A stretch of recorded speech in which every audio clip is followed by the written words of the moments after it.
भीम आर्मीनं आता अमित ठाकरेंना इशारा दिलाय। मराठी भाषा आणि अस्मितेच्या नावाखाली समाजात द्वेष निर्माण करू नका, इतर राज्यातील नागरिकांना लक्ष्य करणं सहन केलं जाणार नाही असं भीम आर्मीनं म्हटलंय।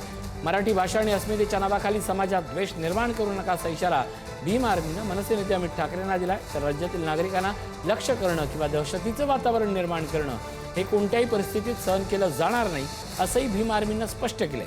मराठीच्या नावाखाली कोणत्याही प्रकारची गुंडगिरी, धमकी किंवा अन्याय केला गेला तर भीम आर्मी रस्त्यावर उतरून तीव्र आंदोलन करेल असंही त्यांनी स्पष्ट केलंय। या महाराष्ट्रामध्ये जो 1 मे पासून कायदा लागू करण्यात येत आहे की रिक्षावाले असो, टॅक्सीवाले असो, रॅपिडो असो किंवा जे परप्रांतीय लोक हा जे काही रोजगार करत आहेत त्यांना मराठी भाषा आली पाहिजे आणि सक्तीची केली आहे। त्याला भीम आर्मीचा पाठिंबा आहे। परंतु ज्या पद्धतीने या महाराष्ट्रामध्ये मनसेचे जे पदाधिकारी आहेत किंवा मनसेचे जे युवराज अमित ठाकरे जे आहे त्यांनी जी भाषा वापरलेली आहे की 4 तारखेला ज्या लोकांनी संप केलेला आहे, ज्यांना मान्य नाही, ज्यांनी संप केलेला आहे, अशा लोकांनी अगर रस्त्यावरती दादागिरी केली तर त्यांना आम्ही मारू, याचा आम्ही निषेध करतो।